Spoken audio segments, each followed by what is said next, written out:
नमस्कार दोस्तों, फिर से आपका स्वागत है लोक भारती हिंदी इस YouTube चैनल पर। सातारा जिला हिंदी अध्यापक मंडल सातारा और लोक भारती हिंदी इनके संयुक्त तत्वाधान में SCRT के द्वारा जो सेतु अभ्यास यह उपक्रम चलाया जा रहा है, उसके हर दिन की जानकारी या उसका मार्गदर्शन देने के लिए मैं विनायक बगाड़े यहाँ पर उपस्थित हूँ। आज 9 जुलाई 2021 यानी सेतु अभ्यास इस उपक्रम का 90वां दिन, और 90वें दिन में यहाँ पर जो जानकारी दी है, जो कृतियाँ हमें करनी है, वो कृतियाँ इसका क्षेत्र है भाषा विकास और इसका कौशल है श्रवण और भाषण। तो इस तरह से भाषा विकास करते समय श्रवण और भाषण इन दोनों कौशलों का काफ़ी महत्व पाया जाता है, और इसीलिए यहाँ पर देखिए अध्ययन निष्पत्ति भी दी गई है। हिंदी भाषा में विविध प्रकार की रचनाओं, देशभक्ति पर गीत, दोहे, चुटकुले आदि रुचि लेते हुए ध्यान पूर्वक सुनते हैं, आनंद पूर्वक दोहराते तथा पढ़ते हैं। अब देखिए, कोई छोटा बच्चा देखिए या फिर बड़ा इंसान, अगर अपना काम करते समय उसने कोई गीत सुन लिया और इस गीत के बोल उसकी समझ में आए या बड़े अच्छे लगे, तो ऐसा यह व्यक्ति जब अकेला होता है, खुश होता है, तब यह गीत गाता है। तो उसी तरह से यह जो गीत हैं या फिर दोहे हैं, इनको रुचि पूर्ण ध्यान पूर्वक सुनेंगे और आनंद पूर्वक इसे दोहराएंगे तथा पढ़ाई करेंगे। यह अध्ययन निष्पत्ति यहाँ पर दी गई है। इसमें देखिए सबसे पहले कृति दी है आओ पता करें, और इसमें गीत ध्यान पूर्वक सुनकर आरोह अवरोह के साथ गायन करवाएं।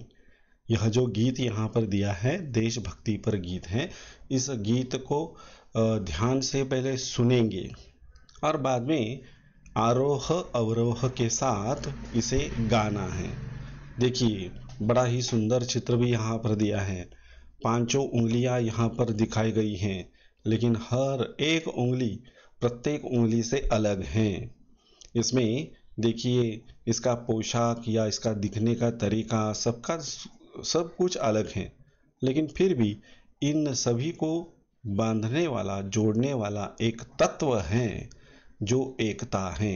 यह एकता भले ही हमारा धर्म अलग हो, हमारी जाति अलग हो, हमारी भाषा अलग हो, हमारा प्रांत अलग हो, कितनी भी अलग विविधताएं क्यों ना हो, फिर भी हम सभी एकता की कड़ी में जुड़े हुए हैं, क्योंकि हम सबसे पहले भारतीय हैं और बाद में महाराष्ट्रियन, कर्नाटकीय, ये बाद में हैं।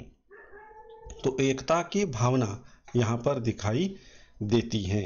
चित्र भी उसके अनुकूल बड़ा ही सुंदर यहाँ पर दर्शाया गया है। इसके अलावा यहाँ पर दूसरे चित्र की तरफ देखिए। इस दूसरे चित्र में हमारी जो लोक कलाएं हैं विभिन्न प्रकार की, इन लोक कथाओं को प्रदर्शित करने वाला ऐसा यह चित्र है। इस चित्र में हर राज्य में देखिए पोशाक तो अलग है ही, लेकिन उनका नाच गाना ये भी अलग है, इनकी संस्कृति अलग है। यह संस्कृति भी छोटे से चित्र के द्वारा स्पष्ट करने का प्रयत्न यहाँ पर किया गया है। गीत देखिए, गीत बड़ा सुंदर है। आप इस गीत को आपने गाया भी होगा।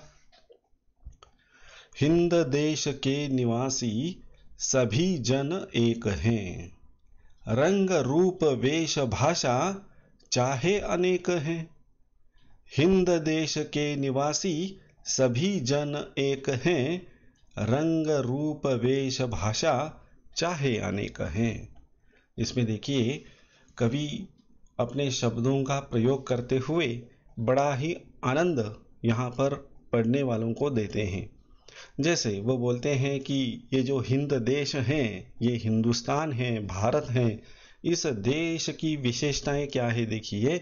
इस देश के सभी निवासी यानी यहाँ पर रहने वाले लोग सभी जन यानी लोग, सभी लोग कैसे हैं? एक हैं। भले ही उनका रंग, उनका रूप, उनका वेश या उनकी भाषा अनेक प्रकार की क्यों ना हो, फिर भी उनमें एकता पाई जाती है। इसके अलावा कोई रंग, रूप, वेश, भाषा, भले ही हमारे सब कुछ अलग अलग हैं, लेकिन फिर भी हम सब पहले एक भारतीय हैं। यह यहाँ पर एकता की भावना के बारे में कुछ बताने का प्रयत्न कवि ने किया है। अगली पंक्तियां देखिए। बेला गुलाब जूही चंपा चमेली, बेला गुलाब जूही चंपा चमेली, प्यारे प्यारे फूल गूंथे माला में एक है, प्यारे प्यारे फूल गूंथे माला में एक है। हिंद देश के निवासी सभी जन एक हैं, रंग रूप वेश भाषा चाहे अनेक हैं। तो यहाँ पर देखिए कवि ने उदाहरण दिया है यहाँ पर, जैसे कि बेला गुलाब जूही चंपा चमेली, ये जो हैं ये फूलों के नाम हैं। भले ही यह फूल अलग अलग हैं, उनकी विशेषताएं अलग हैं, इनका रंग अलग है, इनका रूप अलग है, लेकिन ये जो अलग अलग होने के बावजूद भी ये प्यारे फूल अगर एक माला में हमने पिरो दिए, गूंथ दिए, तो यह जो माला जिस प्रकार एक माला बन जाती है, वैसे अपने हिंदुस्तान इस देश में रहने वाले सभी निवासी, भले ही उनका रंग, रूप, वेश, भाषा सब अलग हैं, लेकिन फिर भी एक माला की तरह, एक फूलों की माला की तरह वह इकट्ठा रहते हुए दिखाई देते हैं। कोयल की कूक न्यारी, पपीहे की टेर प्यासी, कोयल की कूक न्यारी, पपीहे की टेर प्यारी, गा रही तराना बुलबुल, राग मगर एक है, गा रही तराना बुलबुल, राग मगर एक है। हिंद देश के निवासी सभी जन एक हैं, रंग रूप वेश भाषा चाहे अनेक हैं। तो इसमें भी देखिए कोयल की यहाँ पर विशेषता दी गई है। कोयल की जो कूक होती है, उसकी जो तान होती है वो बड़ी न्यारी होती है, और पपीहा यह पक्षी इसकी टेर प्यारी होती है। उसका बुलाना, उसकी आवाज़, उसमें एक आर्तता सुनाई देती है। इसके अलावा ये जो बुलबुल पक्षी हैं, यह बुलबुल पक्षी भी एक गाना गा रहा है, लेकिन सबका राग एक है। और इस तरह से भले ही हमारे गाने अलग अलग हो, लेकिन उसमें गाया जाने वाला राग वो एक जैसा है। और इसीलिए इस हिंद देश में रहने वाले सभी लोग, चाहे वह रंग, रूप, वेश, भाषा से अलग अलग क्यों ना हो, फिर भी हम सब एक हैं। तो यहाँ पर देखिए एक बड़ा सुंदर गीत दिया है, और इसमें एकता की भावना को दर्शाया गया है। आगे देखते हैं। आओ सक्षम बने, यह कृति दी है। इसमें देखिए प्रश्न पूछे गए हैं। कृति पहली, गीत में आए फूलों के नाम। अब इस गीत में आए हुए फूलों के जो नाम हैं मैंने यहाँ पर लिख कर दिए हैं आपको। गुलाब, जूही, चंपा, चमेली, ये फूलों के नाम हैं। इसके अलावा देखिए दूसरी कृति यहाँ पर दी गई है, ये अनेक हैं। अब ये कौन कौन अलग हैं? तो यहाँ पर देखिए रंग, रूप, वेश, भाषा, ये क्या है, इसमें अनेकता दिखाई देती है। इसके अलावा देखिए आगे दिया है, आओ अभ्यास करें। इसमें निम्नलिखित शब्दों की सहायता से गीत तैयार करो। निम्नलिखित शब्द दिए हैं, इन शब्दों को गौर से देखो और इन शब्दों की सहायता से, मदद से हमें क्या करना है, एक गीत तैयार करना है, लिखना है।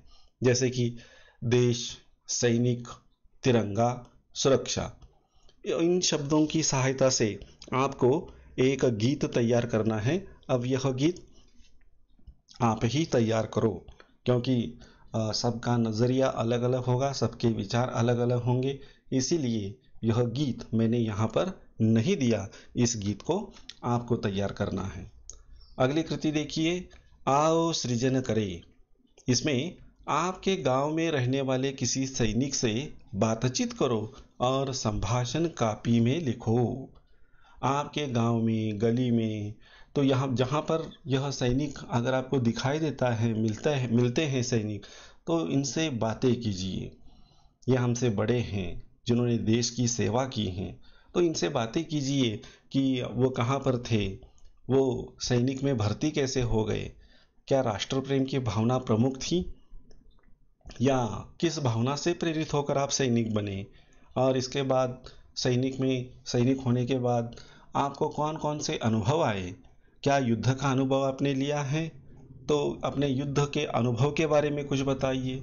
इस तरह के प्रश्न आपने तैयार करने हैं आपको, और इसका संभाषण आप उस सैनिक के साथ आपने किया है, बातचीत की है, तो यह बातचीत संक्षेप में यहाँ पर आपको लिखनी है। और अंत में देखिए, पूरक साहित्य स्रोत यहाँ पर दिया है, बालक शिरीष कुमार की कहानी पढ़ो। जो बालक शिरीष कुमार हैं, स्वतंत्रता सेनानी, इन्होंने अपनी जान की बाजी लगाई, तो इनकी जो कहानी है, ये कहानी आपको अंतर्जाल पर प्राप्त होगी।